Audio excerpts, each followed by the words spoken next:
The idea for this clinic actually came from my time at the University of Missouri in Kansas City. One of my colleagues asked me to come in and speak to his pre-service music education students.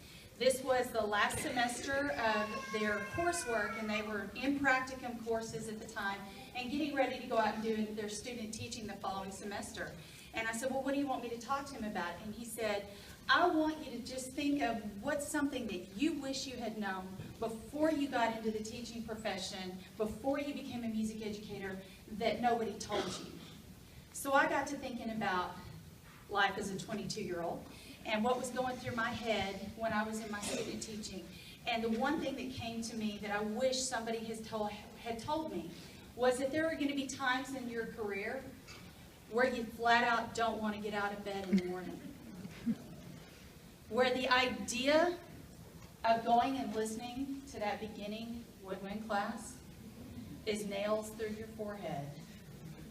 That there are going to be times that you will feel overwhelmed, stressed beyond belief, and you will start questioning what you're even doing. I just could have really used that kind of support at the time. See, when I was 22, there were 12 of us in my student teaching cohort, and of the 12 of us, there was not one person in that room that was not a very high type A personality. We're all very super organized, taking way too many hours a semester. Just crazy. That was exactly how all of us were. And I look back at that time and I think, if you had told me that I would still be as passionate and driven about teaching music as I am today, I would have laughed at you. The idea that I would actually still be teaching music at 26 years was overwhelming. I thought, of the 12 of us, I probably would be the first one to go. But I managed, through help from mentors and other wonderful people in my life, to find a way to keep that drive alive, so that even in those moments when I'm really stressed out, I'm still so passionate about what I'm doing. So I want to take just a second and think about why you got into this profession in the first place. Why did you choose to become a music educator? And then also, have those reasons changed since you became, because let's face it, when we're 21 or 22, most of us don't really have a lot of a clue what we're doing. Some of us knew. Like when I was 17 and I decided I was going to go to college for music education, I knew for a fact that that is absolutely my calling in life. Some of us don't have that at that age. I think it's even harder for our younger people today, as I have a 21-year-old son who is still completely floundering through life. It can be really difficult. But connecting to those reasons why you came into this career is incredibly important if you're going to keep that passion and drive alive. What is it that you want your kids to learn from you? What is the big takeaway? I'm talking about more than, this is a dotted quarter note and it gets 1.5 beats. Or, I know who Tchaikovsky is and I know when he was born and when he died. And I've played Tchaikovsky's Fourth Symphony.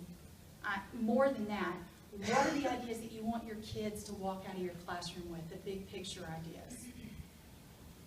And what long-term impact do you want to have on your kids?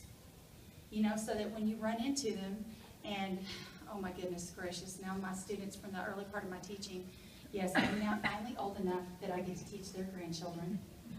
Yay. Their children. Some, in one case, grandchild. Yes, actually true. But what is it that you want them to walk up to you 20 years from now and say, oh my gosh, let me tell you what your class meant to me, what it meant to be in your band, in your choir, in your elementary music room.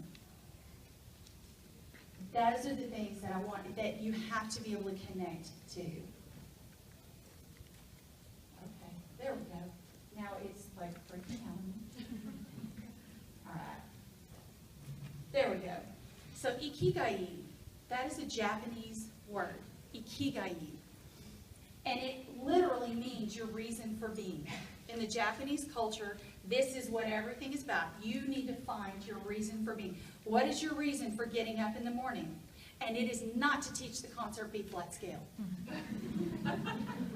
I do not get excited about trying to teach my string players the difference between high two and low two. Oh my gosh. No, that can't, I mean, I love seeing it when that light clicks on in their brain and they get it. That's why I'm teaching. It's not for the, yes, now we finally have F naturals and I don't want to pull my hair out anymore over it. It's that they get it. You see that fire light up in their eyes. Oh, that brain moment that they have that says, oh my gosh, now I listen to how good I sound on this piece.